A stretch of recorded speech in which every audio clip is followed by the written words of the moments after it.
Tonight we're heading back, not to warm castles or candlelit feasts, but to smoke-filled huts and frozen earth. This is winter in the Middle Ages, the real one. No glory, no armor, just peasants doing their best to survive months of cold, hunger, and silence. Snow drifted through the roof, bread turned to stone, wolves crept closer, and every day you got up and did it all again. If slow, grounded history helps you unwind, feel free to like the video and subscribe, but only if it actually brings you peace. And please let me know in the comments where you're listening from and what time it is for you. It's strangely comforting to know who else is out there. So dim the lights, maybe turn on a fan for that soft background hum. Wrap yourself in something warm, and let's begin. In a season that didn't just test people, it tried to end them. You don't need a calendar to know when winter's coming. You feel it in your bones first. They stiffen like yesterday's bread, then in the sky, which shifts from blue to a reluctant gray. Finally, in the animals, who start looking at you with quiet suspicion as if they know something you don't. And they usually do. Autumn doesn't end, it retreats slowly. Leaves fall, sure, but it's more than that. It's the way the wind changes direction, slipping through the gaps in the cottage, exploring the place like an uninvited guest, poking around, finding where the warmth lives, and evicting it. The chickens grow quieter. The dog stops barking at the wind and starts listening to it instead. That's how you know it's nearly time. The sun, when it shows up at all, feels thin, as if it's forgotten how to be warm, and everyone walks just a little faster, not because they're in a hurry, but because standing still hurts more now. There's no grand announcement, no blizzard with a flourish. Winter arrives like debt, quietly and with a great deal of consequence.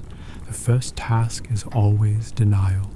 You pretend the cold is temporary, a chill, nothing more. You wear the same tunic you wore in October, but now with a cloak that's more whole than fabric. You tell yourself you'll mend it. You won't. Not because you're lazy, but because the needle's bent, the thread is gone, and your fingers are too numb to hold either. We talk a lot about preparation as if we're always ready, but let's be honest. Most winters arrive when we're not quite finished with autumn. There's always a corner of the roof you meant to fix, or wood you meant to chop. Always something left in the garden that didn't get dried or salted or stored in time. Still, you do what you can. You stuff straw between the gaps in the walls, drape cloth over the doorway, rearrange the beds so everyone sleeps a little closer to the hearth. Even Uncle Gain, who smells like sheep and talks in his sleep about debts no one remembers. You don't light fires all day. That's a luxury.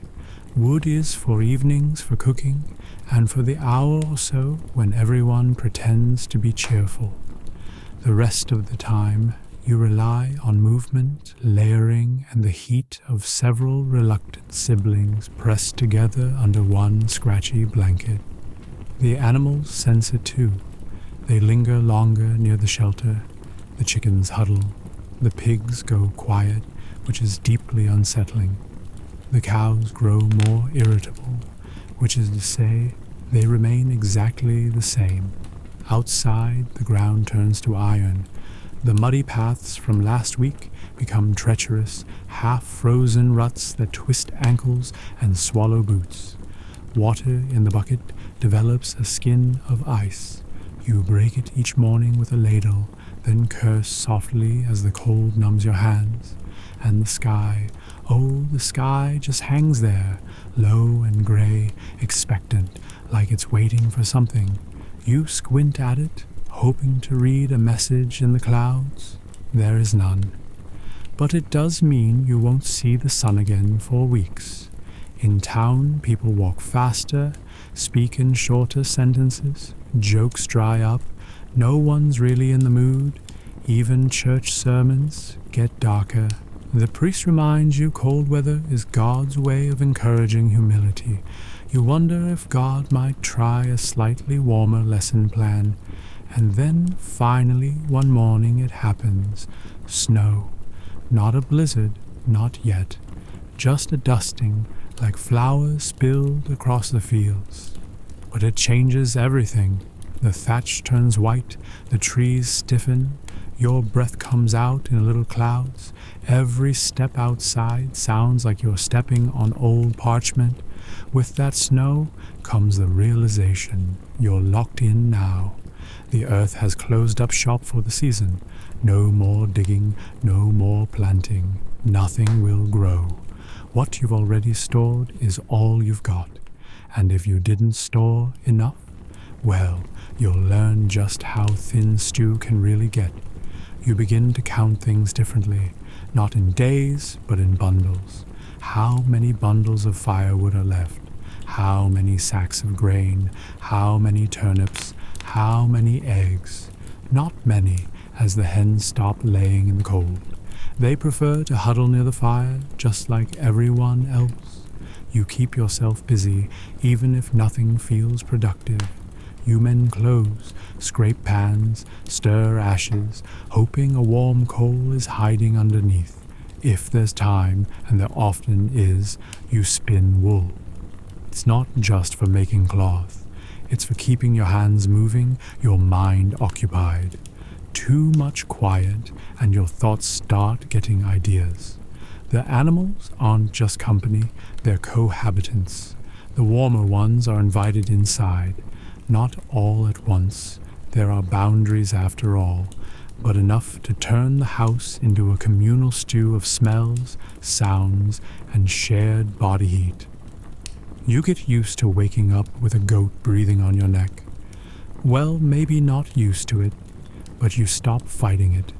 Evenings are the worst. The sun disappears too early, and darkness arrives, like it's angry about something. Candles are expensive. Tallow lamps are smoky. You sit near the fire if there's one going, listening to stories, to the wind, to the way the wood pops when it burns. Sometimes someone decides to tell a ghost story.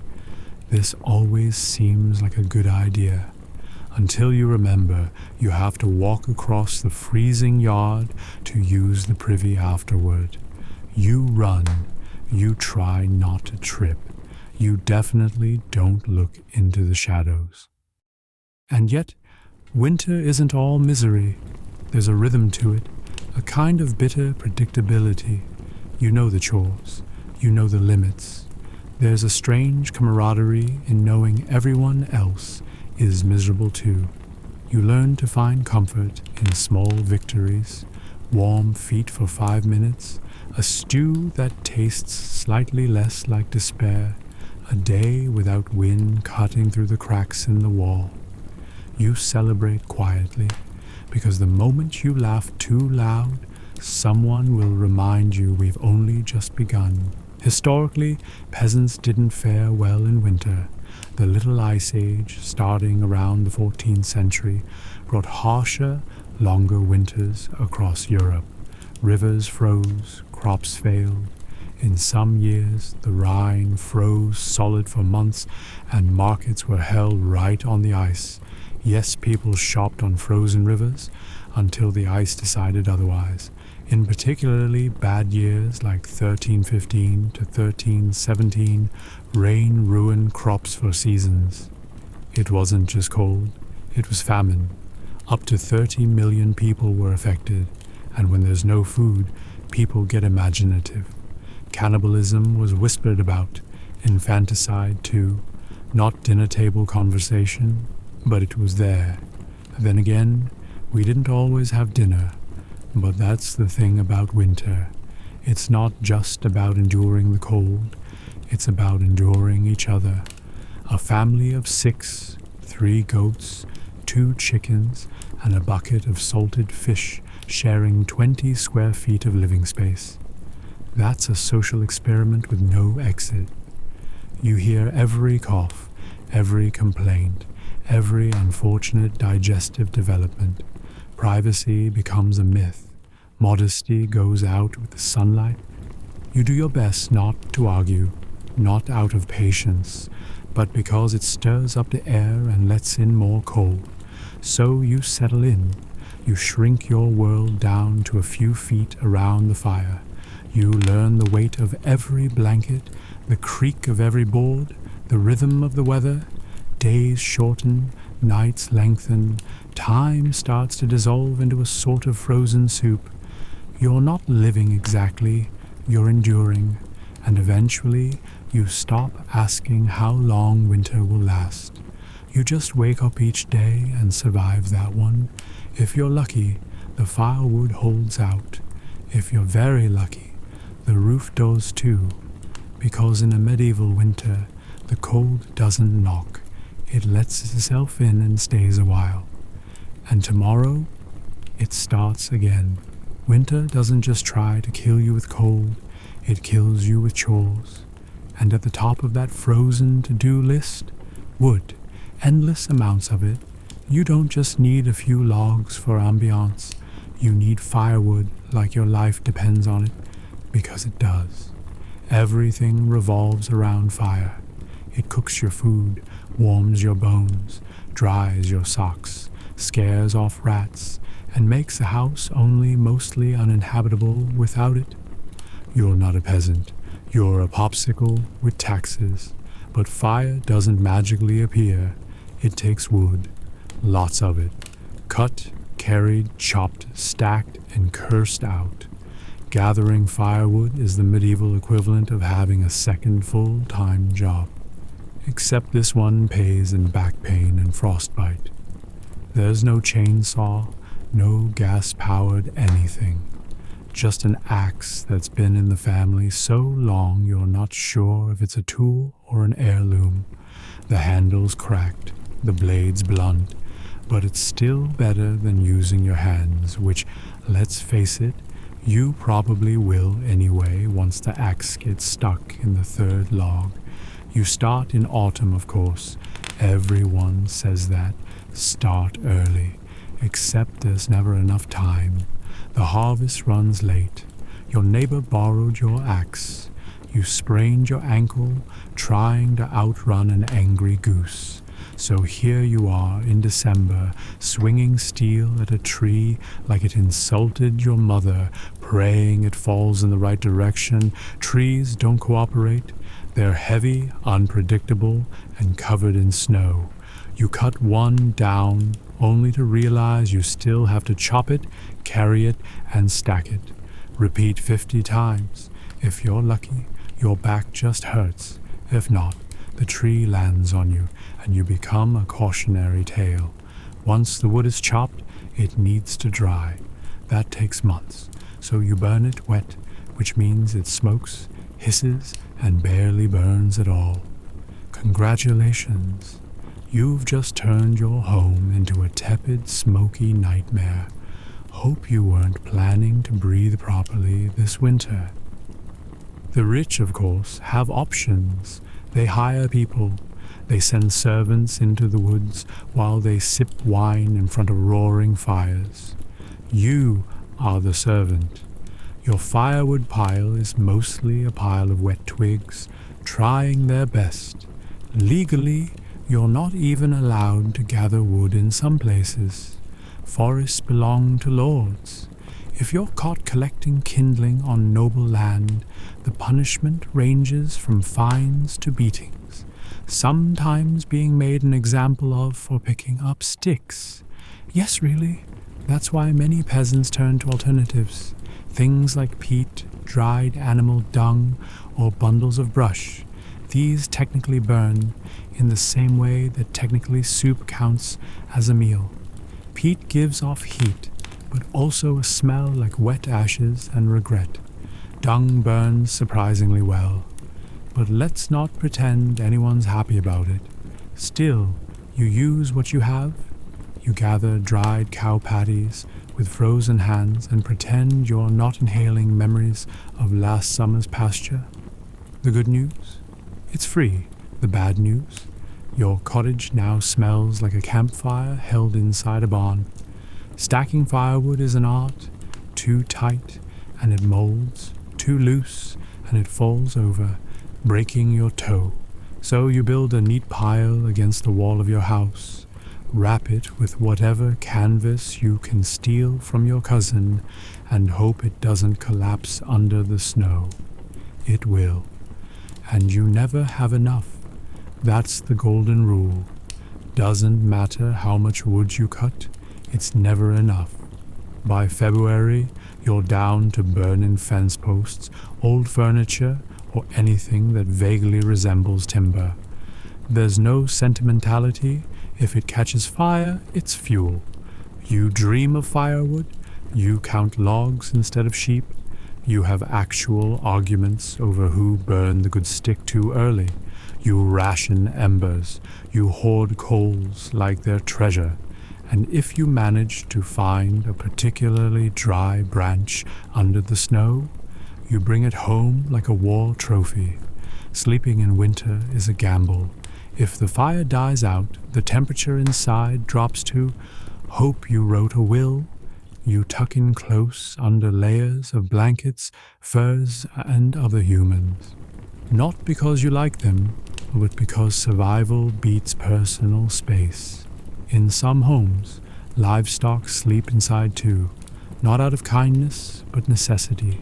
Chickens provide eggs and ambient warmth. Pigs are radiators with hooves. Cows are basically space heaters that moo. It's not cozy, it's crowded, noisy, and smells like a petting zoo collapsed into a soup kitchen. But it's marginally better than freezing to death. Historically, peasants didn't just rely on personal effort. Communities often worked together to chop and haul wood. It was less about bonding and more about shared suffering. Everyone had blisters, everyone was freezing, everyone was equally miserable, which made it slightly easier to endure. In some regions, people used wood-saving tricks. Clay ovens were shared, communal fires were maintained all day. You'd take turns baking bread in the village oven, all while pretending not to notice how warm Agnes's house always seemed to be. Suspiciously warm. In fact, women and children gathered kindling, not because it was easier, but because that's just how the labor got divided. If you were small and had fingers, you were sent to the woods with a basket and told not to come back empty. What you returned with might have been twigs, might have been pine cones. Either way, you contributed. And then there's chopping itself, a deeply medieval kind of misery. Your gloves, if you have them, are soaked through in minutes. Your fingers go numb. The axe slips, the wood splits wrong. Something hits your shin. You yell, not because it helps, but because that's all you've got left. By midwinter, the ground's too hard to chop into. Your hands have more splinters than skin. And you still haven't figured out where half your woodpile disappeared to. Spoiler, your neighbor borrowed it again, and yet you keep going, because fire is non-negotiable. It's warmth, it's food, it's the difference between making it to spring or becoming the reason your cottage smells even worse. When you sit by the fire at night, tired, sore, lightly smoked, you feel something like peace, not comfort, just the absence of immediate doom, which in the Middle Ages is as close as you're going to get. Of course, some winters are worse than others. You remember the bad ones by name. The winter of '43, when the roof collapsed, Or the long freeze when the river turned to stone and everyone tried ice skating and wooden shoes. Some didn't make it, a few froze, a few just left and never came back. You stop asking questions after a while. The firewood dwindles, the wind whistles, you find yourself eyeing furniture a little differently. That stool you never liked suddenly looks flammable. Sentiment gives way to survival. If it burns, it's valuable. Eventually, the fall comes. The snow retreats like a tired thief. The mud returns. Your boots vanish somewhere in it. But you made it. You survived another medieval winter without running out of wood, without freezing to death, and without strangling your cousin for stealing your best log. That's the victory. No medals, no parade, just frostbitten fingers, permanent smoke smell, and the deeply satisfying knowledge that you're not a popsicle. Not this year, anyway, and the next morning, you do it all over again, because even as spring edges closer, the cold lingers, the chores never stop, and the fire, that fickle, flickering little god, always wants more. More wood, more sweat, more of you, and you give it, because in the end it's not about comfort, it's about survival.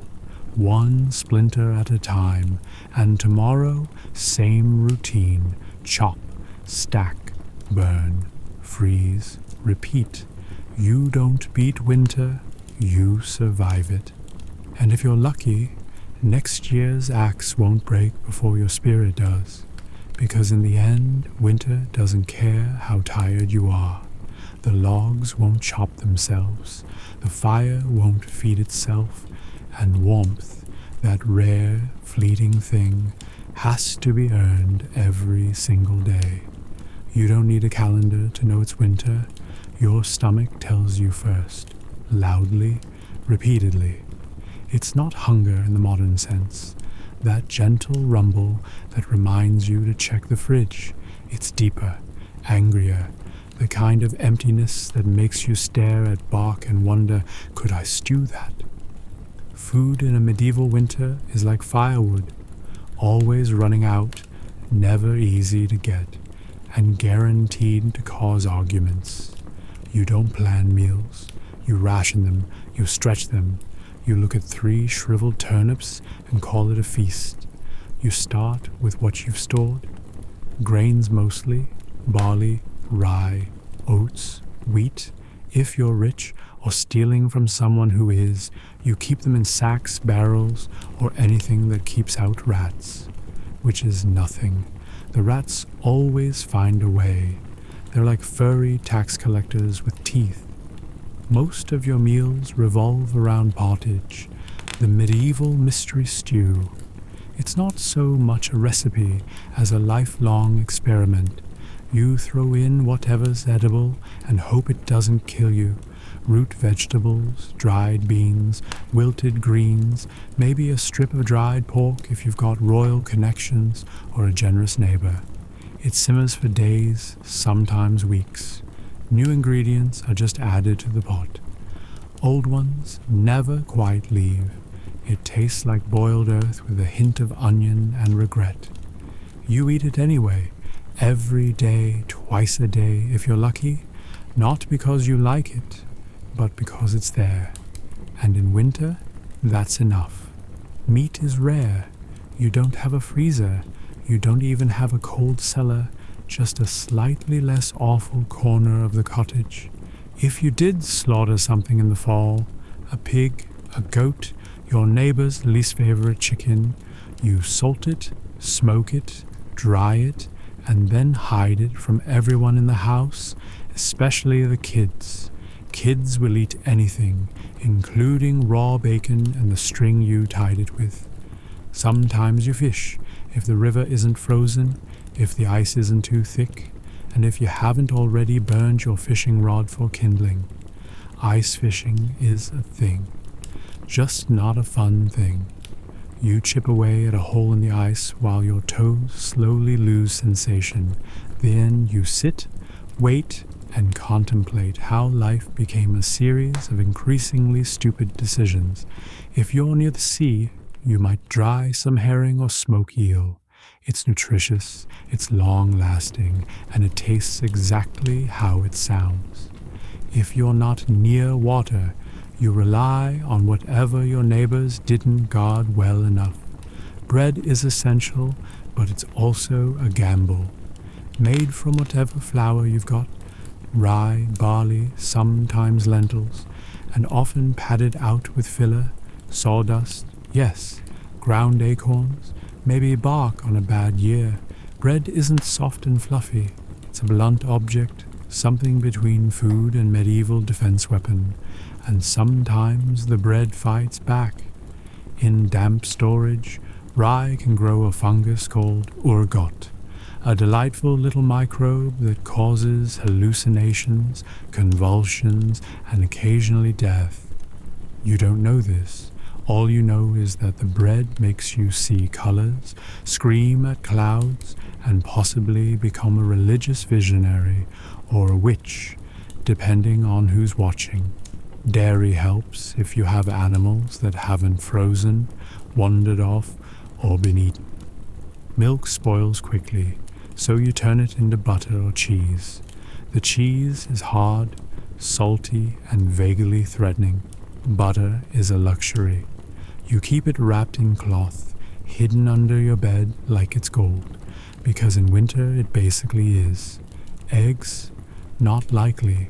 Chickens slow down in the cold. They're too busy trying not to die.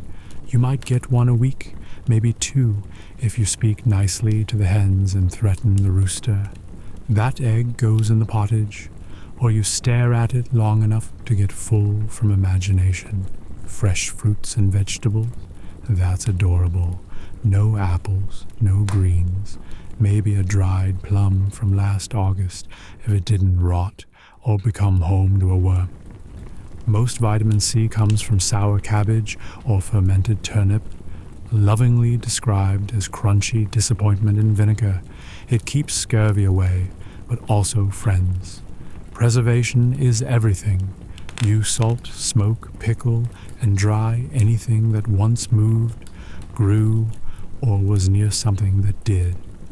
You make jams from berries if you manage to find them, and didn't eat them all in a sugar-starved frenzy last summer. You hang herbs from the ceiling until they drop into the soup one by one like leafy confetti. Nothing is wasted. Bones are boiled twice. Fat is saved. Even the ashes from the fire end up in soap or are used as scrub pots. If someone throws away food, you question their sanity, or you marry them, because clearly they're wealthy enough to waste things. And then there's hunger itself. Not mild hunger, not I skip lunch hunger, but the kind that makes you feel your stomach rubbing against your spine, the kind that makes you chew slowly, not for flavor, but to make it last. Hunger's a full-time presence in winter. It sits with you, watches you cook, comments on your portions, judges your neighbor's squirrel stew, and says, actually, that looks all right. There's a rhythm to it. You wake up hungry, you go to bed still hungry. You learn to live with a gnawing feeling like a mouse chewing inside your belly. Eventually you stop noticing until you smell stew from a neighbor's hut and immediately consider selling a sibling. Even the better-off peasants don't eat well. They just eat slightly more of the same bland, mealy disappointment. Occasionally, someone manages a real treat. Honeycomb, fresh apple slices, a slice of salted beef the size of a coin. It's a celebration, not for the flavor, but for the reminder that life isn't always awful. And then come the lean years, the bad harvests, the crop failures. You remember the winter of 1316, or at least the stories. Heavy rains drowned the fields. Rot set in, grain yields collapsed, livestock starved, entire villages went hungry. They call it the Great Famine. Not for dramatic flair, but because it really was that bad. Some people ate roots, some ate moss, some, well, let's just say medieval cookbooks don't list stewed shoe leather for nothing. Monks kept records, bless them. They wrote about entire families vanishing, about parents choosing which child got the last crust, about people found dead in snowdrifts clutching turnips like treasure. It's not folklore, it's the forgotten footnotes of history. And when you do find food, the fire's gone out, so you eat cold stew by candlelight, huddled under a fur that still smells like the animal it came from, and you're grateful, because at least it's food. At least you get to chew something that isn't your own lip. Meals are short, the hunger is long. You scrape your bowl clean, not out of manners, but because you need every crumb. You lick your fingers, you scrape the pot, you consider eating the pot, then remember it's your only one. Your body changes, you move slower, you lose weight. You don't call it dieting, you call it still alive. And yet, you keep going, because hunger is a fact, not a crisis. You don't expect to feel full, you just hope not to feel worse. That's winter, not a battle, but a negotiation between you, your pantry, and the number of meals until April. There's no holiday feast unless you're lucky or well-connected. Maybe you save a sausage for Christmas. Maybe a neighbor shares a pie made with mystery meat and courage. You don't ask questions, you eat. You smile, and you try not to cry when it's gone in 3 bites. Even the celebration foods are practical. Spiced ale if you can afford spices, nut cakes if anyone had nuts, pies filled with dried fruits soaked in syrup and desperation. They're more ritual than indulgence, a way to remind yourself that joy exists even if it's crusted in soot and shared with a dozen shivering relatives. So, what did you eat in a medieval winter? Anything that wouldn't eat you first. Anything you could preserve, hide, or boil until it stopped arguing. You didn't dine, you survived. Because in the end, hunger wears a wool coat. It wraps around you, it stays close, it whispers in your ear. And when spring finally arrives, the first green shoot you see, you don't admire it, you bite it. Your home in the Middle Ages is not a refuge. It is not a sanctuary. It is not, by any modern standard, a building. It's more like a wooden suggestion of shelter, loosely stapled to a dirt floor and held together by good intentions, dried mud, and the unspoken agreement that nobody sneezes too hard. Let's start with the walls. Wattle and daub, if you're lucky. That's woven wooden strips covered in mud, straw, and whatever else was lying around. Cow dung, hair, gossip. You pack it all together and pray it hardens before the next storm hits. Spoiler, it doesn't. On a good day, the wind whistles through the cracks. On a bad day, the wind howls through like it owns the place and wants rent. There is no insulation, there is no sealant. There's just the outside and slightly less outside. Your roof is thatched, of course, which sounds quaint until you realize it's just dried plant matter arranged in a vaguely triangular shape. It leaks constantly. Rain comes in, snow piles up, birds nest in it, mice move in and start charging rent. If you're lucky, it only partially collapses during a storm. If you're not, you wake up with your ceiling in your lap and a chicken on your face. The floor. Dirt, just dirt. If it's muddy, you wait. If it's frozen, you slip. If it's dry, it turns to dust and gets into everything. Your lungs, your eyes, your soup. You try throwing down straw to soften it, which lasts approximately 6 hours before turning into a trampled, moldy paste that somehow smells like feet in despair. Windows? Don't be silly. Glass is for churches and rich people. You have holes. If you're feeling fancy, maybe you stretch some oiled parchment over the opening. It lets in light and also every draft between now and Easter. Curtains? Number cloth is too valuable to waste on luxuries like privacy. Doors barely latch. Hinges groan like wounded animals. You can barricade it with a log. Or if you're short on logs because you've already burned them for heat, maybe just hope the wind isn't in a mischievous mood. Fireplaces are central, but not in a cozy way. There's a fire pit in the middle of the room. No chimney, just a hole in the roof. So the smoke rises slowly, filling your home with a lovely gray fog that coats your walls, your lungs, and any hope you had of clear breathing until spring. You don't smell the smoke after a while. You are the smoke. Let's talk furniture. You don't have much. A wooden bench, maybe a stool, a table if you're living the high life. Beds are shared with your spouse, your children, and occasionally livestock. The mattress is straw stuffed into a sack, which sounds fine until you remember straw doesn't stay fluffy. It compresses, molds, and invites bugs. Your pillow is another sack. If you're lucky, it's full of feathers. If you're not, it's just more straw, possibly slightly less crunchy. Blankets, wool if you've got it, or furs if something nearby died recently. Most nights you sleep in your clothes under everything you own, hoping body heat plus faith equals survival. If your fire dies out overnight, you wake up frozen in your own breath cloud, questioning every decision that led to this point. Heating the place is a challenge. You keep the fire going, sure, but heat rises, smoke rises, and unfortunately, you're sleeping on the floor, which means your toes freeze while your rafters get a lovely sauna experience. Stones around the hearth help.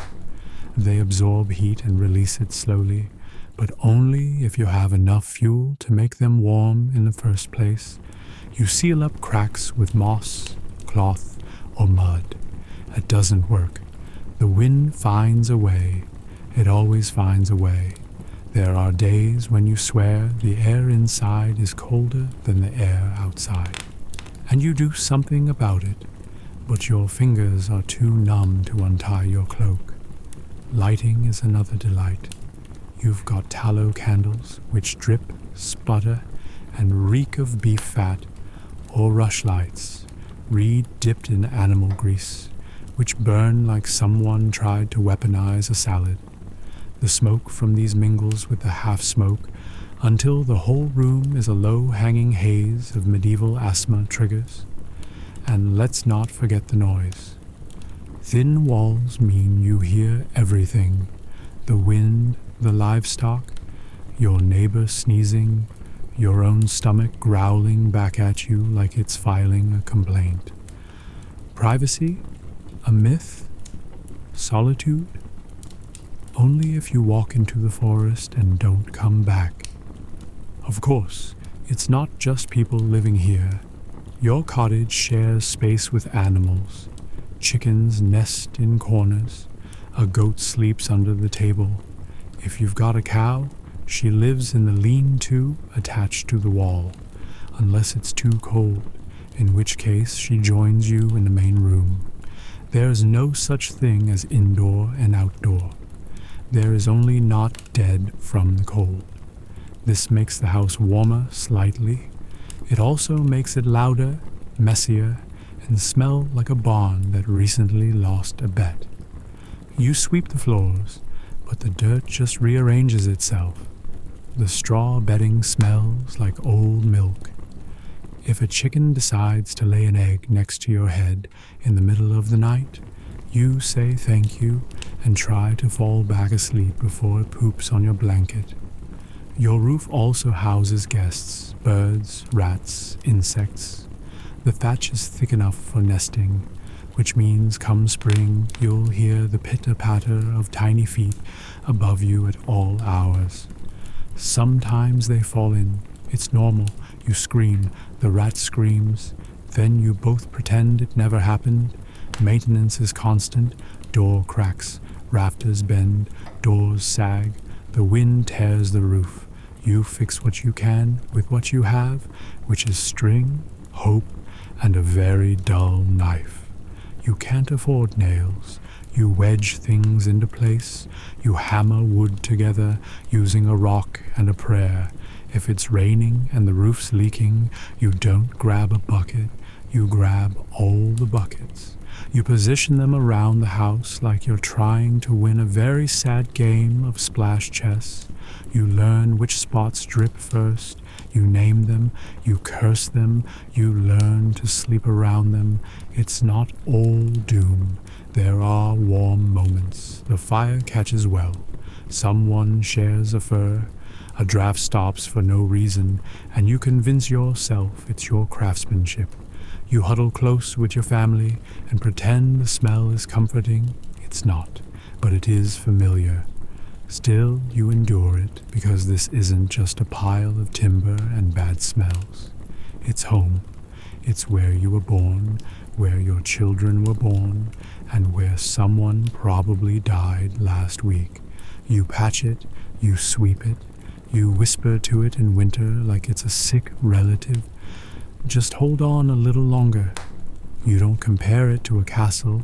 You compare it to not freezing to death, and by that measure it's doing fine. Some wealthier peasants whitewash the walls, not for luxury, for lice. The lime kills bugs. A fresh coat every year keeps the walls bright, and the infestation's mostly cosmetic. You think about doing it, you even collect the lime, but then the firewood runs out again. You hang herbs to make the air smell nicer. They dry out, crumble, fall into your soup. You eat them anyway. The taste is weird, but you tell yourself it's seasoning. It's not. And every so often you dream of a second room, of a wooden floor, of a roof that doesn't make you flinch every time a breeze picks up. You don't expect it. You just let the thought sit with you while you stitch another patch into the wall and listen to the rain come through the ceiling. Because in the end, your house isn't warm or dry or peaceful, but it's still standing. And in a medieval winter, that's about as close to luxury as you're ever going to get. It's dawn, or close enough. There's a faint light outside that might be the sun, or just the moon giving up. Either way, it's time to get up. Not because you're rested, you're not. Not because you're excited, you're definitely not. But because your life depends on getting things done before frostbite, famine, or your neighbor's goat beats you to the water source. There's no weekend, there's no me time. There's barely enough time to scrape the frost off your eyebrows. Every day is a repeat of the last. Gather, mend, feed, carry, boil, patch, repeat. Winter in medieval Europe is a seasonal long to-do list, written in mud, smoke, and fatigue. First job, get the fire going. You hope the embers survive the night. If not, you're back to flint and steel, hunched over kindling with frozen fingers and breath so visible it could be mistaken for a ghost. Wood is precious. You use it sparingly. A good fire means warmth, food, light, and life. A bad one means all of the above slowly slip away while you pretend you're not crying from smoke. Once the fire is going, or at least coughing along like an asthmatic squirrel, it's time for water. The bucket is heavy, the stream is half frozen, and the path is icy enough to host the worst Olympics event in history, peasant figure skating. You fall, You spill, you curse the ice, the bucket, and the cruel joke that is winter. Then you do it again because water doesn't fetch itself back home. You boil it, not because you're a health nut, but because it might kill you otherwise. Every sip is a gamble. Boiling water is also how you warm your hands, steam the hut, and delay feeling like a medieval failure for 10 more minutes. Next, animals. They need feeding before you do. Chickens are annoyed, pigs are loud, the cow is judging you.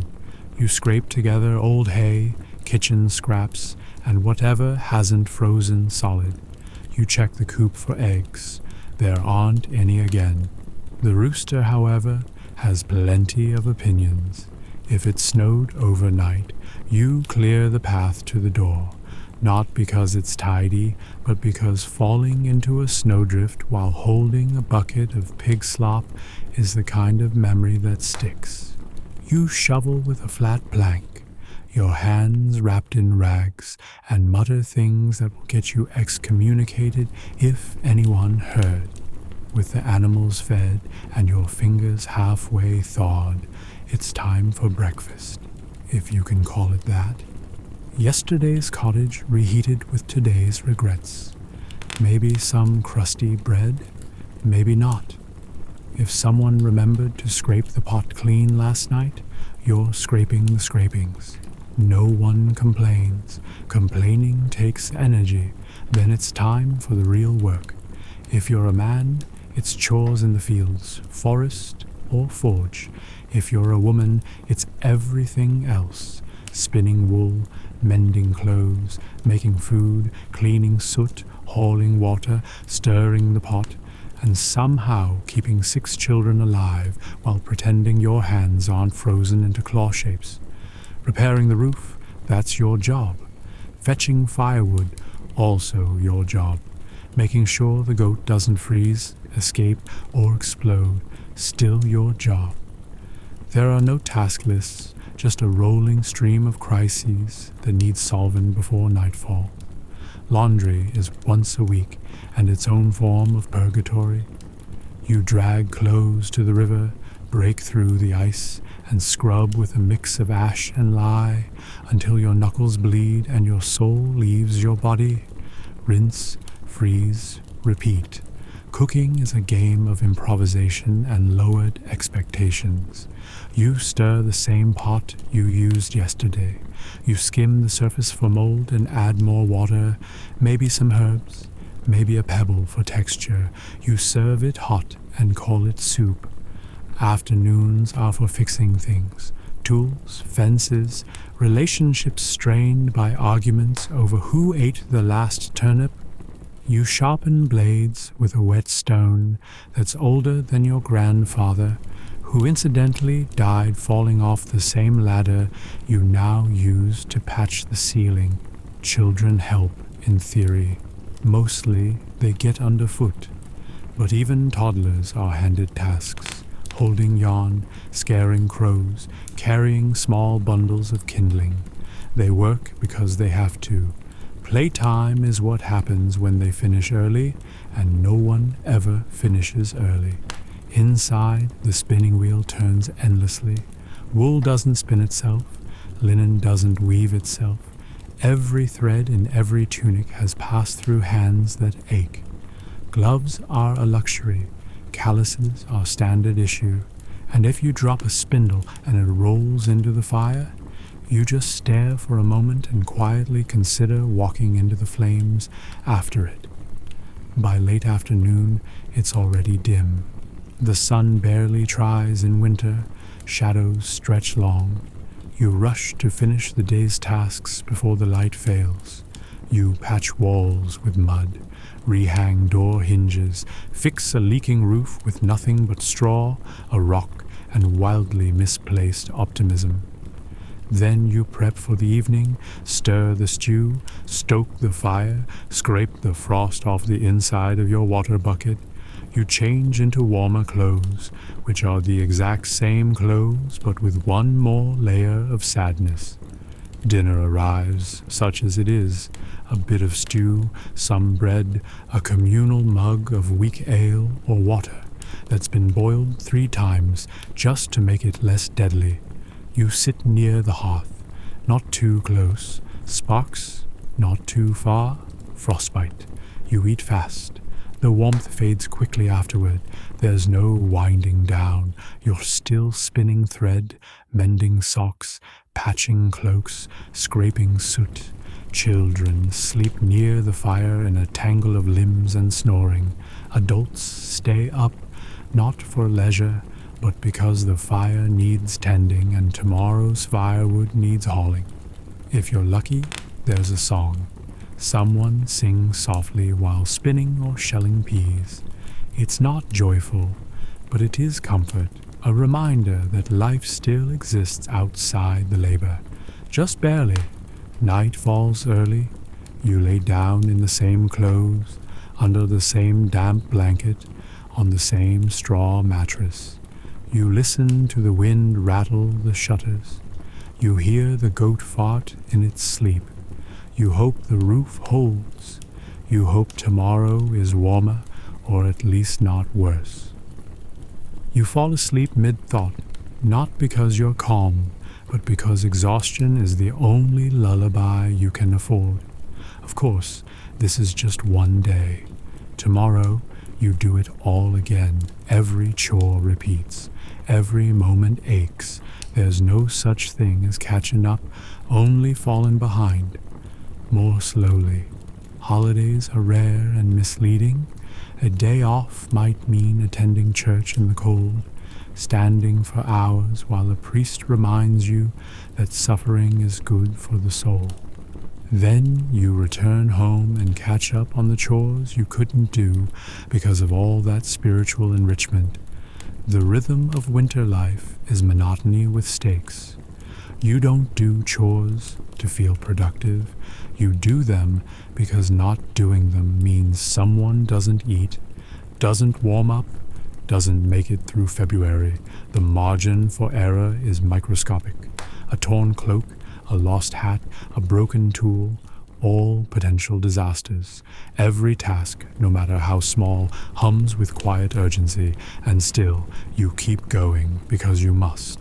Because no one else is going to haul that water, mend that wool, feed that goat, or boil that gray, slightly suspicious stew. This is your life. This is your winter, and the chore never ends. Sometimes you wonder what it would be like to rest. Truly rest. To sit, to breathe, to not have a list in your head that stretches from dawn to dusk. But rest is a luxury. Movement is survival. So you shift the logs, fold the wool, quiet the baby, nod to your spouse across the hearth. Another day done, another set just like it to come. The work doesn't stop, but neither do you. Even in sleep, your body aches with memory. The blisters, the burns, the bruises. They don't heal. They just become part of you, like the smoke in your clothes, like the frost on the windowsill, like the life you never chose but live anyway. You don't choose to get sick in the Middle Ages. You just wake up one morning and realize your nose won't stop running. Your throat feels like you gargled pine cones, and someone seems to be inflating your joints from the inside. Congratulations. You're now fighting off something that doesn't have a name, a cure, or even polite bedside manner. You're not sure if it's a cold, the flu, or medieval tuberculosis, but it's yours now. Getting sick in the winter is almost a rite of passage. The hut is damp, the air is cold. The fire went out during the night, and you've been breathing in smoke, goat dander, and spores from the wall moss since October. No one knows what germs are yet, but your body does. And it's currently throwing a tantrum about it. Everyone coughs, everyone sneezes. No one covers their mouth because nobody has tissues. Personal hygiene is just a rumor. The children are all sick. The old people are sick. The livestock might be sick. You're holding on barely by drinking boiled nettle tea and hoping the smell alone doesn't finish you off. The remedies, oh, you're going to love them. There's bleeding, of course. That's the go-to for everything, from headaches to heartbreak. Someone shows up with a dull knife or a friendly neighborhood leech and decides the solution to your fever is less blood. Does it work? Absolutely not. Does it make you lightheaded enough to forget your symptoms for a while? Yes, actually. Then there's the herbal tea mixtures of whatever dried weeds the village healer found before the snow came. Yarrow, wormwood, nettle, maybe a handful of unidentified moss, and a generous pinch of superstition. You boil it in a cracked clay pot, strain it through your sleeve, and sip it slowly while trying to ignore the fact that it tastes like bitter mud and betrayal. Of course, you might also be advised to fast, because clearly what a body fighting off infection needs is less food. Bread is already hard to come by. Pottage has turned to gray sludge. Fasting for spiritual purification is just code for rationing, when the pantry looks like a haunted pantry. Other cures include steam inhalation from the same pot you just boiled your soup in, prayer, the longer the better, and in extreme cases applying hot coals near the skin to draw out the poison, which works about as well as it sounds. Medical help, such as it is, depends entirely on who shows up first. If it's the village healer, you might get a poultice and some herbs. If it's the priest, expect prayers, holy water, and a gentle reminder that maybe you brought this on yourself by skipping Mass. And if it's the barber surgeon, well, start writing your will. The barber surgeon arrives with a sack of instruments that haven't seen soap since the last plague. He's cheerfully optimistic. You less so. He looks at your swollen leg and mutters something about humors, then pulls out a saw and a tankard. Don't be silly, he says. You'll bite on a stick and scream into the void like everyone else. Sometimes they'll prescribe purging, either up or down, depending on which end is more offended by your condition. Laxatives made from boiled bark or dried beetles, emetics brewed from wine and sadness.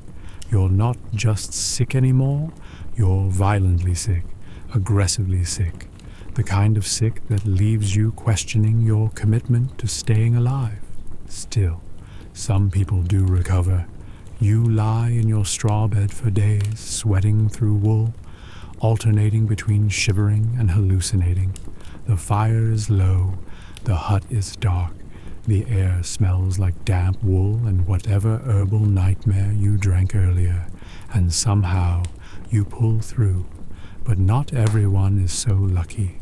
Illness spreads fast in a small sealed box filled with smoke, livestock, and zero ventilation. You cough. Your child coughs. Your neighbor coughs through the wall. Within a few days, half the village is sniffling, wheezing, or laid out flat under moldy blankets, being fed onion water and last rites in equal measure. No one knows what's causing it. So naturally, people guess. Maybe it's bad air, maybe it's a curse.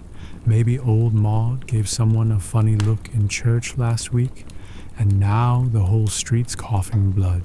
Superstition mixes with desperation until you're hanging herbs over doorways, burning dried sage, and sleeping with iron under the bed to ward off evil spirits.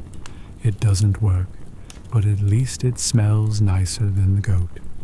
The worst part is, you can't stop working.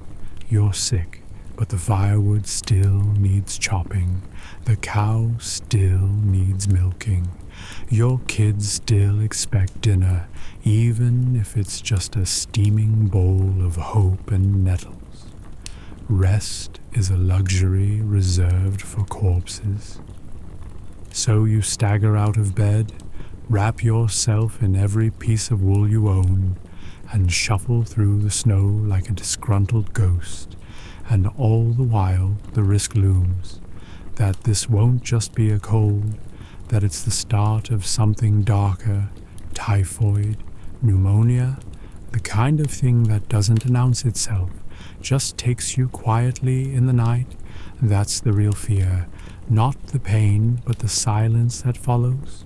If the sickness gets worse, the signs are clear, the fever spikes, your breath rattles, you stop getting out of bed. Someone lays a cloth over your forehead and pretends it's helping, and the priest is summoned, not the healer, not the barber, just the man in robes who says it's time to prepare your soul. Confession comes quickly. You mumble out every sin you can remember, even ones you probably didn't commit, just to cover your bases. The priest nods solemnly, sprinkles you with holy water that smells faintly of mildew and desperation. He says words in Latin you don't understand, but they sound final. Your family gathers. No one says it, but they're preparing. The pot of herbs simmers quietly. Bread is saved. A blanket is tucked in a little tighter. There's a moment, just one, where you lock eyes with your spouse and realize neither of you is sure which of you will survive this winter. But sometimes, mercifully, the fever breaks. One morning you wake up and the fire is still burning. Your breath doesn't catch. Your fingers can move. The room still smells like death warmed over, but at least it's warm. You've made it, barely. And now comes the long road back to functional. Recovery, however, is not glamorous. Your legs are weak. Your back aches. You haven't eaten solid food in days, and even if you had some, your stomach's not convinced it wants it. You get up too fast and nearly faint into the fire. Your first trip outside feels like crossing a frozen tundra on legs made of disappointment. No one throws a celebration. You just pick up where you left off. There's kindling to split, cloaks to mend, and a suspiciously bloated pig to investigate. If your voice still cracks from the infection, too bad.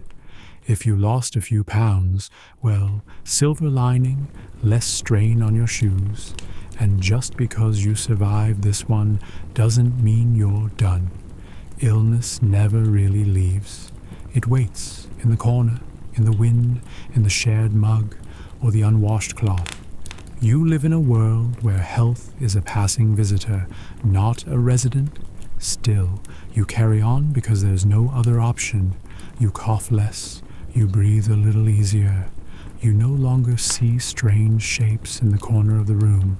The color returns to your face, along with the weight of everything that still needs doing, because in the Middle Ages, illness comes free, but survival, that's extra. You don't brag about surviving. You don't even talk about it. You just wake up the next day, pull on your patched tunic, and start hauling water again. Because in this world, staying alive is the only proof you ever get that you are strong enough. And even that, in a winter like this, feels like a small kind of miracle. Authority in medieval Europe wasn't a suggestion, it was a fact of life, like mud, cold, and that one neighbor who always smells like pickled turnips. And in the dead of winter, when hunger thinned patience and tempers ran short, obedience wasn't just expected, it was enforced. You don't talk back, you don't complain, you don't ask why, unless you enjoy the taste of public punishment and splinters. From the lord of the manor to the local priest, Everyone above you in the hierarchy expects immediate compliance, and they've got a belt, a staff, or a scripture ready to remind you. Start with the manor lord. He owns the land. Technically, you don't even rent it. You just live there like a tolerated parasite. You farm his fields, pay your dues, and bow when he rides past, even if your back's already broken. If he says jump, you ask how high, then jump anyway, just in case he meant it metaphorically. Refuse. That's cute. Let's see how funny that is when he finds you, takes your grain, or throws you in the stocks during a snowstorm. The stocks, by the way, are winter's least cozy seating arrangement. Wooden planks clamp your arms and neck, while your neighbors get to walk by and admire your poor life choices. It's cold, it's humiliating, and if someone's feeling festive, they might throw something. Turnips if they're nice, rocks if they're not. You don't protest. That might get you a second round, but lords weren't your only problem. The church was just as powerful and arguably more terrifying. God might forgive, but the local priest, not so much. He watches everything. Who misses Mass? Who works on holy days? Who might be secretly coveting someone else's goat? And he keeps a record, not just for spiritual purposes, but for leverage. One misplaced comment, and suddenly you're accused of blasphemy or witchcraft or worse, forgetting to tithe. Speaking of tithes, they're not optional. You give 1/10 of everything you produce, even if that means you don't have enough left for yourself. Grain, eggs, chickens, your dignity. The church takes its share, and if you fall short, you don't get a reminder notice. You get a sermon delivered in front of everyone, complete with meaningful stares and eternal consequences. The preacher's power isn't in muscle, it's in memory. He remembers who skipped prayers, who whispered during Mass, who dared to question why Lent means eating boiled weeds for 6 weeks. And in the winter, when everyone's cranky and coughing, it doesn't take much to land yourself in the priest's line of fire. Then there's the law, or whatever passes for it. The constable is often just a farmer with a stick and a vague sense of authority. Laws are less about justice and more about keeping people in line. Steal bread, lose a hand. Say something cheeky to a noble, lose a tongue. Gossip too loudly, get fitted for a scold bridle, a lovely little iron mask with a mouthpiece, designed to make you think twice before speaking a third time. Even private matters come with public consequences. If your child misbehaves, you're blamed. If your spouse curses, you both suffer. Discipline is a community affair. The whipping post doesn't care whose idea it was, just that someone gets hit. And don't get too clever. Intelligence in this world is suspicious. Reading is for priests. Curiosity is for troublemakers. If you ask too many questions, someone might accuse you of sorcery, which comes with a complimentary drowning or bonfire. If you're a woman, the rules are even stricter. You obey your father, then your husband, then your son, in that order. You speak softly, work constantly, and never give anyone a reason to point at you and whisper, which, once that word is in the air, doesn't matter what you've done. Healing someone, knowing how herbs work, talking back, or even adding extra kindling to the fire. And let's not forget your fellow villagers. They are not just bystanders, they are part of the system. That neighbor who smiled at you during market might report you for working on a saint's feast day. That cousin who borrows your firewood, might also casually mention you muttered something unholy in your sleep. Surveillance isn't digital. It's human and deeply nosy. It's a culture of control. Everyone watches everyone else, and nobody is safe. The cold only sharpens the paranoia. Long nights breed longer grudges. One small slight, a stolen tool, a bad trade, a missing hen, can escalate into accusations, punishment, and public shame. And there's no appeal process. The closest thing to justice is hoping your Lord is in a good mood and your priest didn't stub his toe on the altar steps that morning. Even jokes are dangerous. Say the wrong thing in the wrong tone near the wrong person, and suddenly your sense of humor is considered evidence of sedition. Laughter is fine if it's at the Lord's joke, at the priest's sermon, or at someone currently in the stocks. Anything else? Suspicious. Winter makes everything worse. People are hungrier, colder, and meaner. Punishments hit harder when your skin's already chapped and your spirit's already cracked.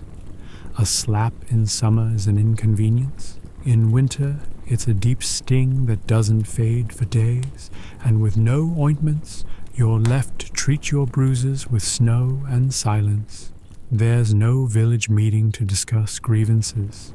There's just top-down orders and bottom-up obedience. And if you push back, if you speak your mind, advocate for fairness, or question why Father Thomas gets extra rations every Friday, well, you're courting a punishment that might outlive your usefulness to the village. Even animals get better treatment if they're productive. A healthy ox is more valuable than an injured peasant. A goat that gives milk gets fed before you do. Your worth is measured in output and obedience, not opinion.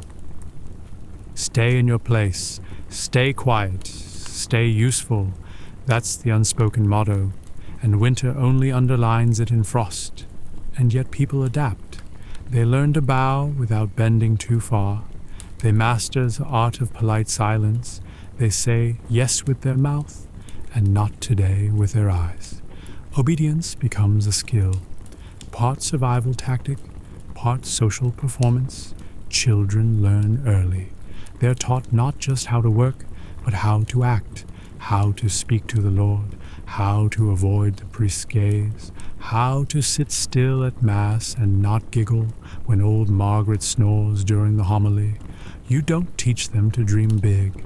You teach them to stay small, unnoticed, and intact. Even religion, the supposed comfort in a world this hard, is used as a leash. You're reminded weekly, sometimes daily, that obedience brings salvation, that questioning is the road to hell, that God is watching. And also, coincidentally, so is Father Thomas, who seems a little too invested in whether or not you kneel deeply enough during prayer.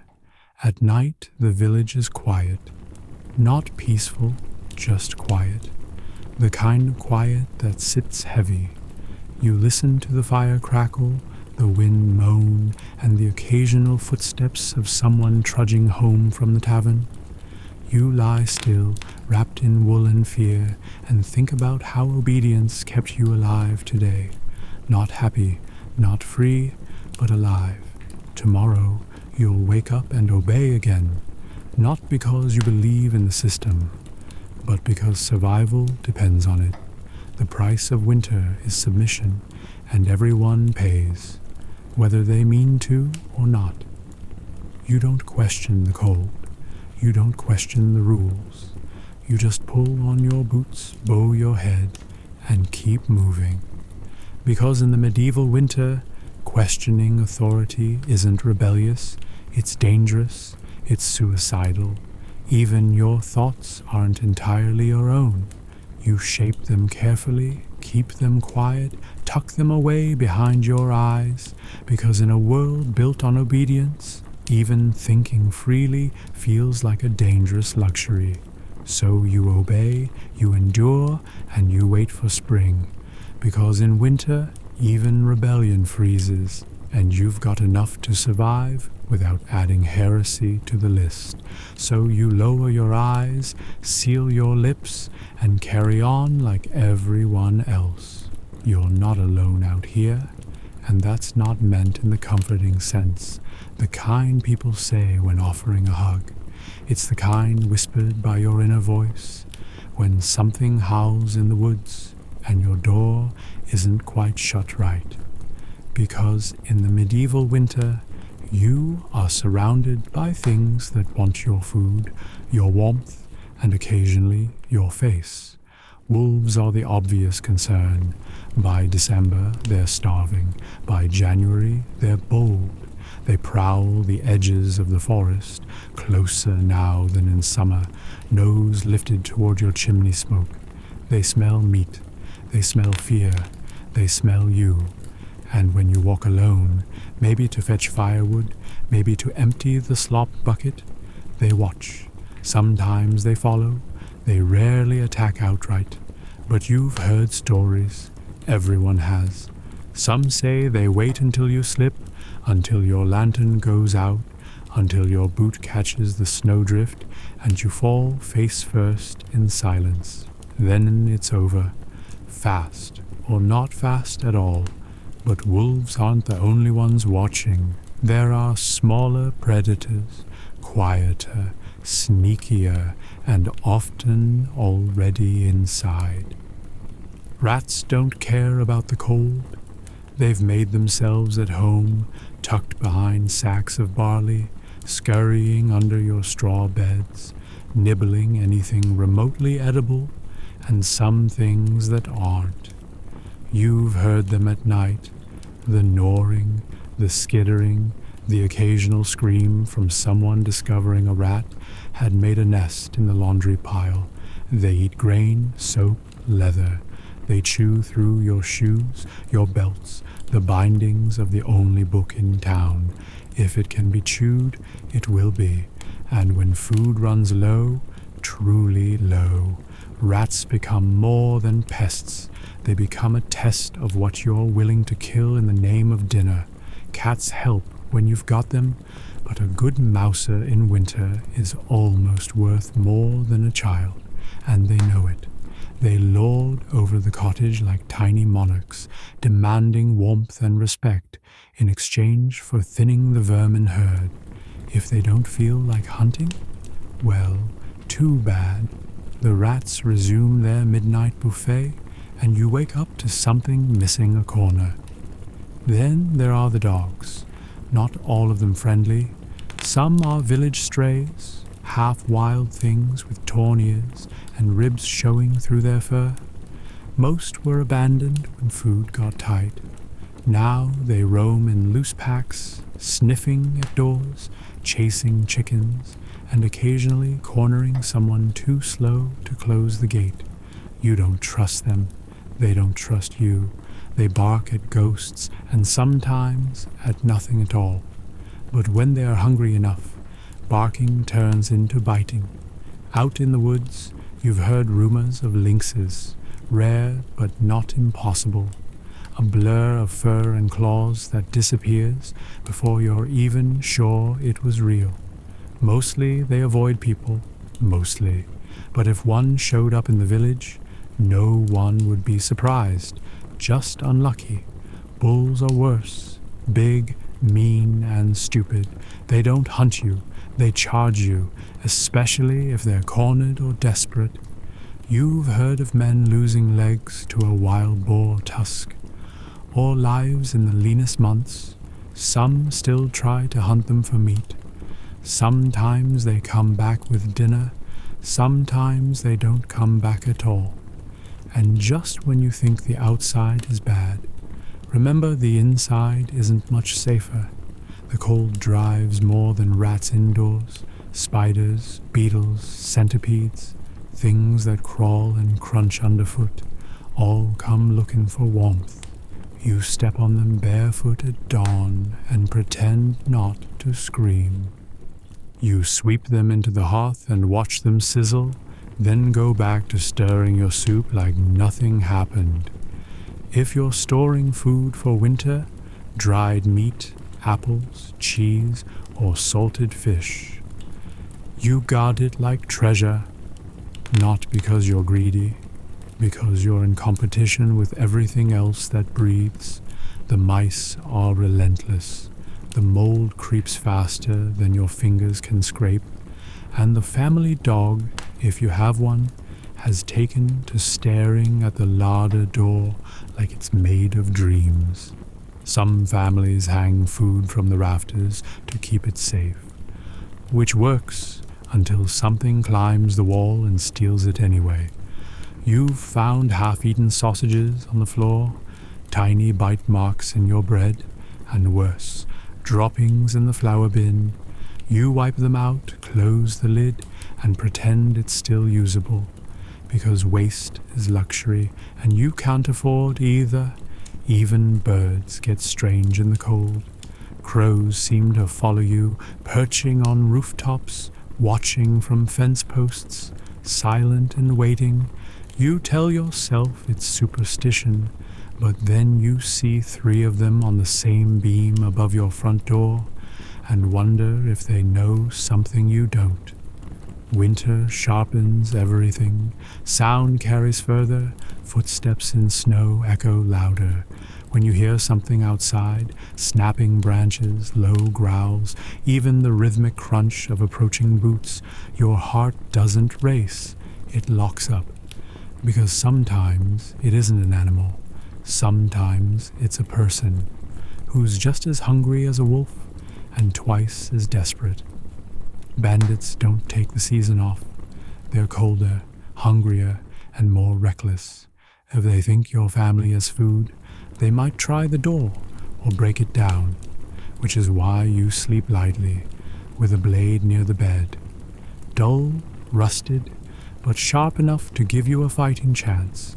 You pray you never have to use it, and so every noise becomes a question. Every gust of wind, every creak in the roof, every bump against the wall. Is it just the cold settling in, or something trying to get in? You start to learn a language of winter, the way snow falls when something has moved through it. The silence that means something's watching. You listen differently, you think differently. You begin to count your food in days, not weight. You tuck your hands under your arms whenever you're not working, not because it's warm, but because frostbite doesn't ask permission, and you never, ever let your guard down, because predators don't knock. They don't announce themselves, they just arrive, teeth bared, claws out, cold as the season itself. The church might preach that God watches over you, even in winter. But God doesn't patrol your chicken coop. He doesn't chase rats out of the cellar. He doesn't leave tracks in the snow just beyond your door. So you check the locks, you double knot the rope, you leave the fire burning low and the knife where you can reach it, and when you sleep, it's the kind that ends at the smallest sound. Half rest, half readiness, because winter isn't just cold. It's alive, it's hungry, and it's always waiting. In the mornings, you check for tracks, not out of curiosity, but necessity. A single line of paw prints across your garden means something visited, maybe just passing through, maybe scouting. Sometimes it's foxes nosing around the chicken coop. Sometimes it's worse. You shovel snow from the path, not just to walk safely, but to erase evidence, to make your home look less tempting to whatever might be watching from the tree line. Some people hang charms above their doors, bits of bone, carved wood, sprigs of dried herbs. Protection, they say, against animals, against spirits, against luck turning sour. Whether they work is anyone's guess. but no one dares remove them. Your dreams turn strange, teeth, eyes, heavy footsteps. You wake in a sweat, breath fogging in the cold air, and listen, just in case. Because winter in the medieval world doesn't just test your strength, it tests your sanity. It frays your nerves, your sleep, your sense of safety. Every dark night is a dare, every howl a reminder. Out here, you're not at the top of the food chain, you're just another creature trying to survive the cold. So you carry on, eyes open, doors shut tight. Because in a medieval winter, staying warm is only half the battle. The rest is making sure nothing eats you before spring, and if something is hungry enough, it won't care whether you've prayed, prepared, or hidden well. It will just come, and you'll need to be ready, because in a world like this, even rebellion freezes. When your food is gone, your toes are numb, and your roof leaks more than it covers, there's only one place left to turn: God. Or more specifically, the medieval church, which, depending on the day, is either your salvation or one more mouth demanding something from you. Religion in the Middle Ages wasn't optional. It was oxygen. It filled every hour, every room, every thought, especially in winter, when death felt closer than ever and plagues liked to show up uninvited. You didn't just believe in God. You structured your life around the idea that He was watching and that He wasn't thrilled. The church didn't just offer comfort. It offered rules, rigid ones.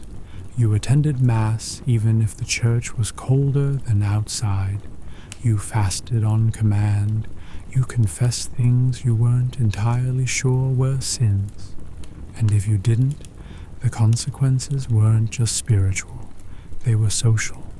People noticed, people talked, and nobody wanted to be the reason the harvest failed or the fever spread. The church building itself was no haven. Stone walls, dirt floors, a draft that seemed aimed directly at your spine.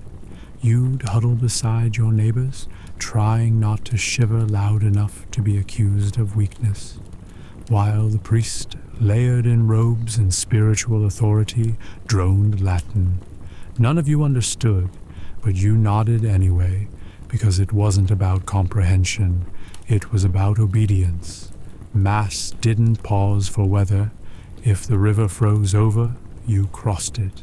If your child had a cough that sounded like the devil himself had taken up residence in their lungs, you wrapped them up and brought them along.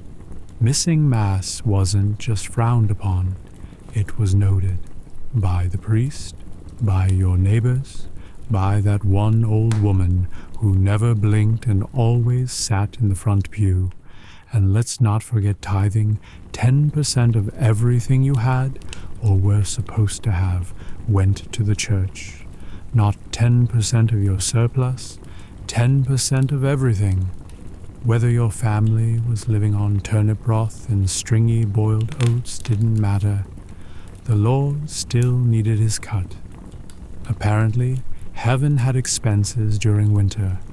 Religion wasn't just ritual, it was survival theater. People prayed for everything: warmth, food, health, the strength not to strangle their in-laws after 3 months of being snowed in.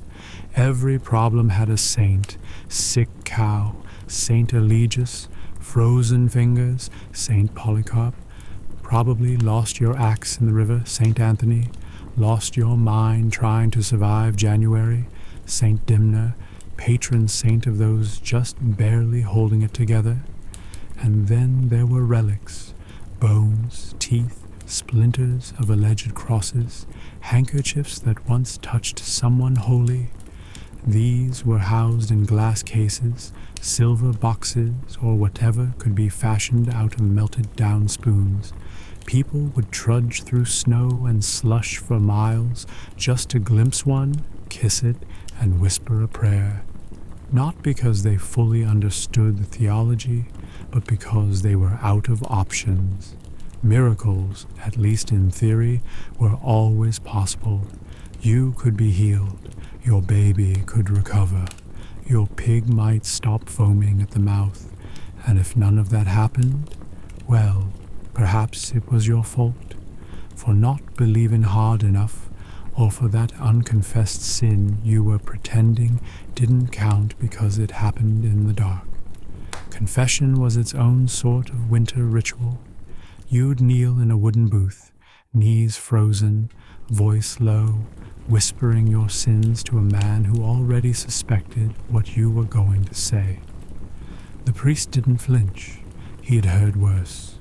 Always had adultery, theft, envy. That time you accidentally ate bacon on a fast day. You said your piece, got your penance, and left the booth feeling briefly lighter, until the guilt crept back in 5 minutes later.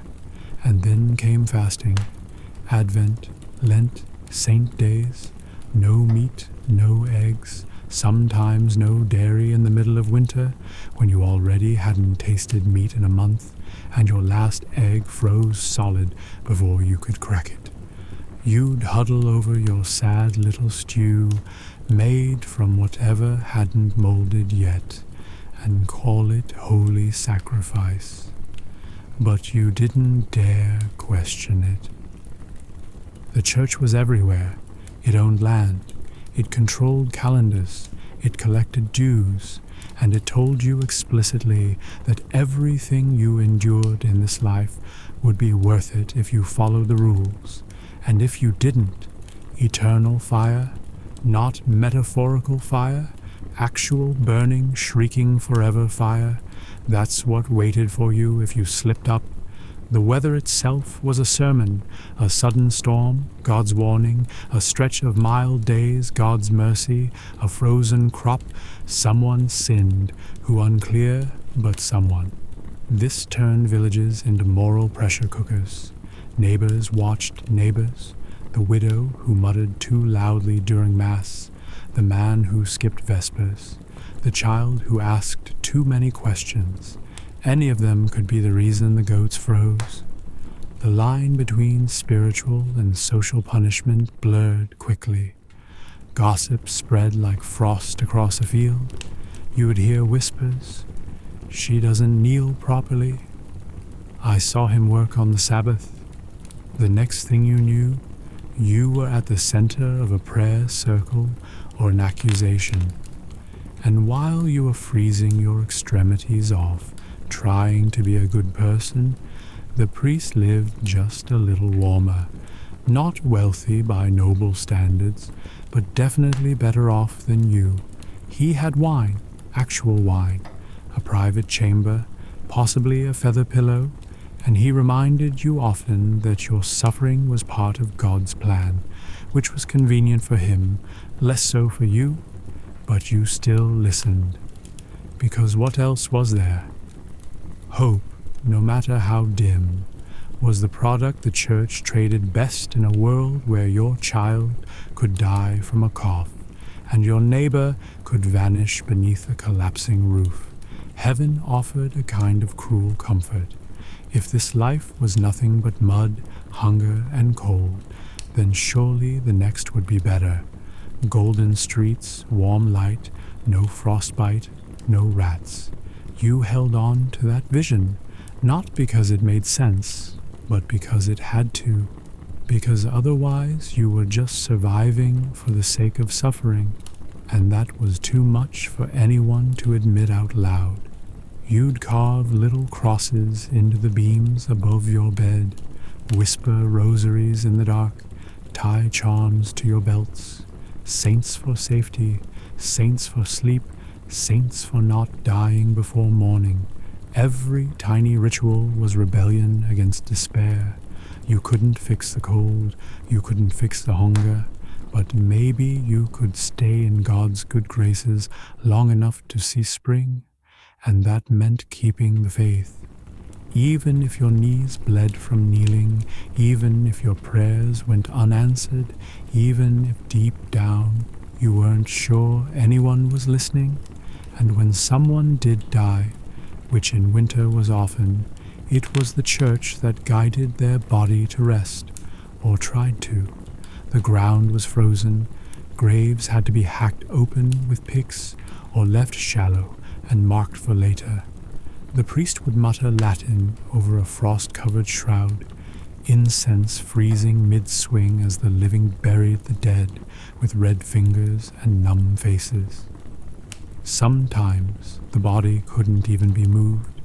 A makeshift service might be held in barn, or right there in the house, as family members huddled beside the wrapped form, praying it wouldn't attract wolves before morning.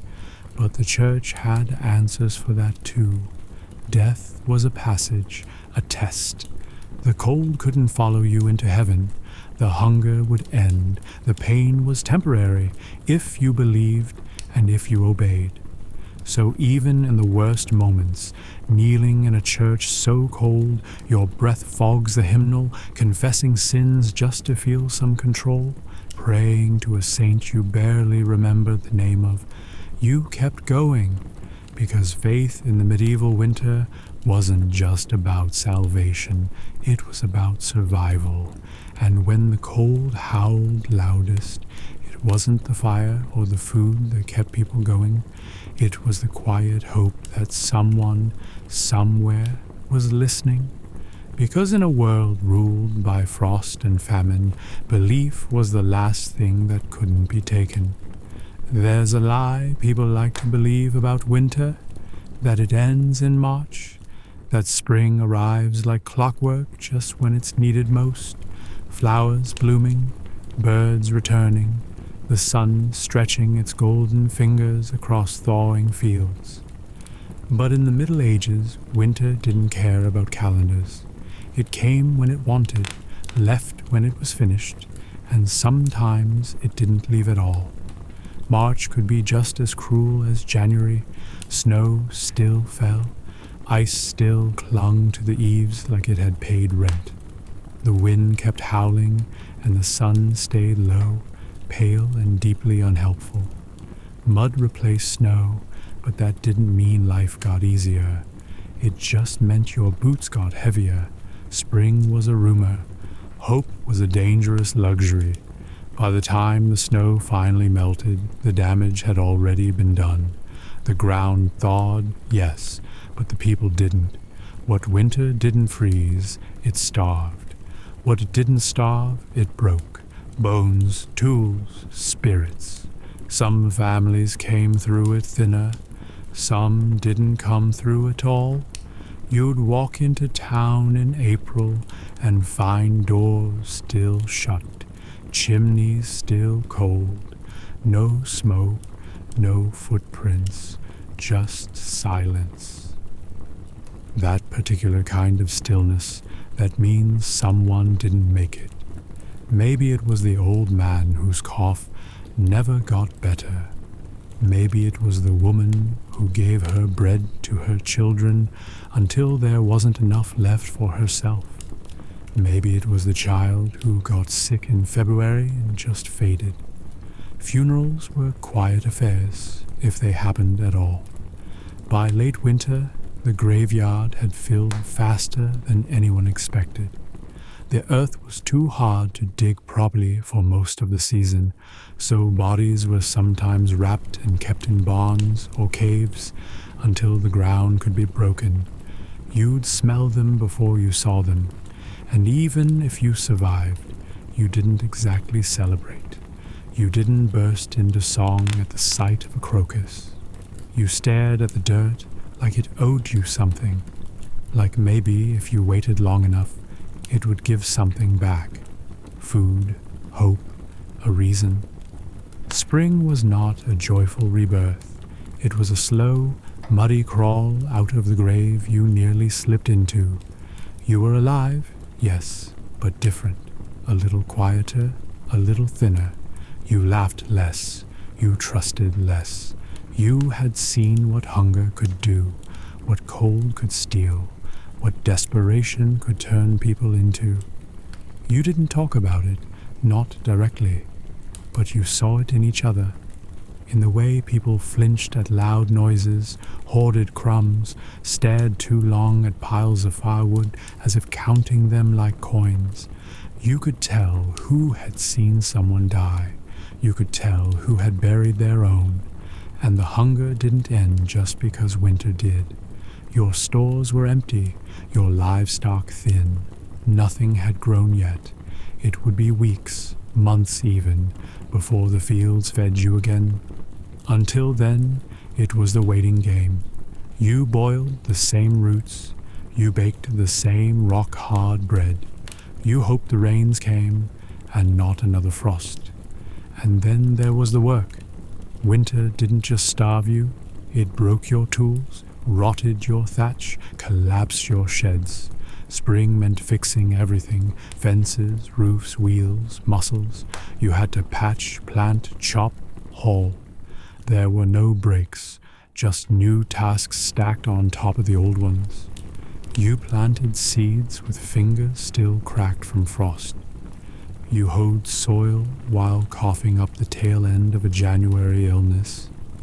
You did all this while pretending you weren't still hungry, weren't still grieving, weren't still having dreams about being chased barefoot through snow by something with your brother's face. Records from the time where they exist speak more in silence than statistics. Parish logs list who was buried, but not why. Chroniclers write of harsh seasons and unusual mortalities, but they don't mention that a village of 60 might be 40 by April, that 10-year-olds looked 20, that women miscarried from cold alone. What we know is this: medieval winter wasn't something you got through. It was something you survived in the strictest sense. You made it to the other side, not untouched, not whole, just breathing, and even that was rare. No one talked about trauma. The word didn't exist, but the symptoms did. In every hollow stare, every child who flinched at the wind, every man who woke up shouting in the middle of the night.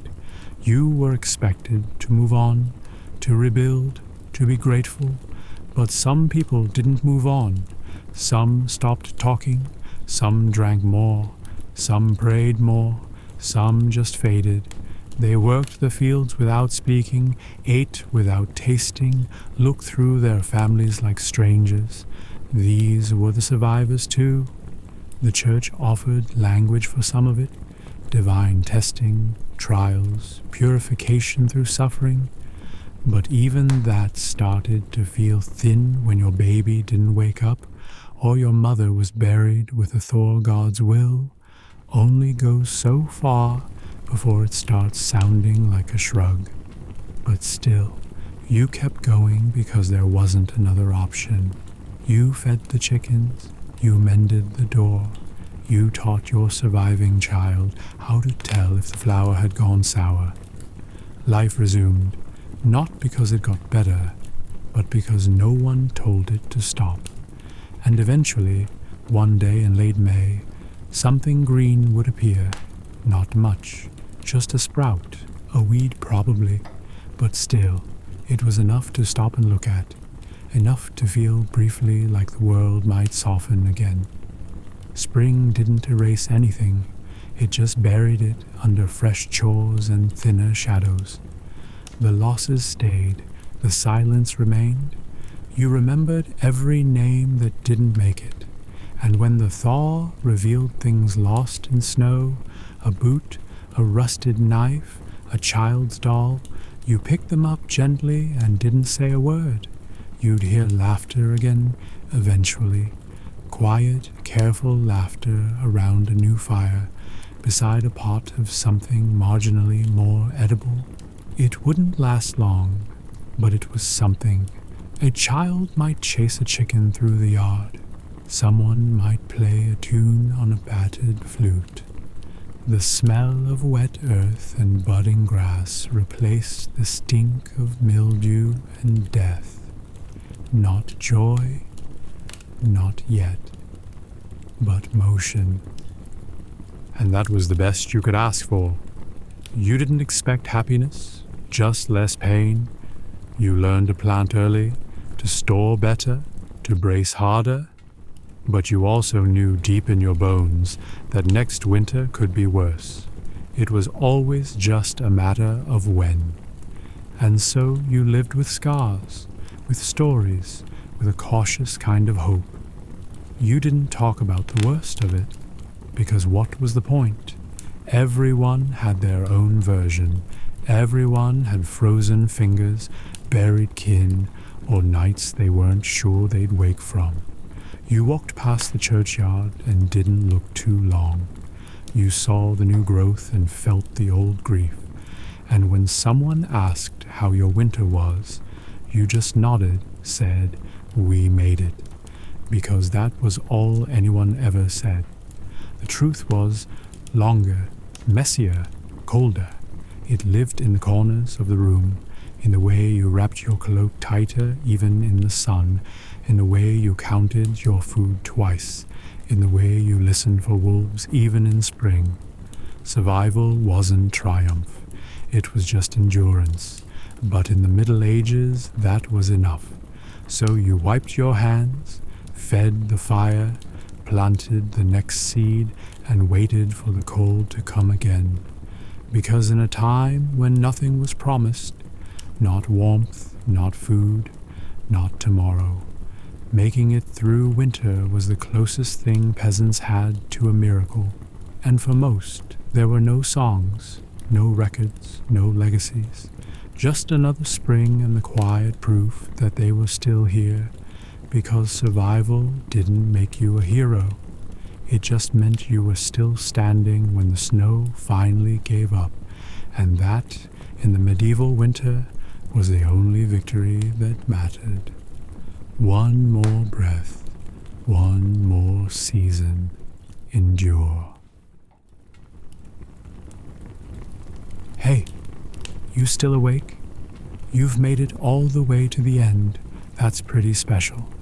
But now it's time to rest. The fire's gone low, the stories have been told, and the past will still be here when you wake up. So close your eyes, let your mind wander, and drift off like leaves falling in a quiet autumn breeze. Sleep well, dream gently, and I'll see you again next time.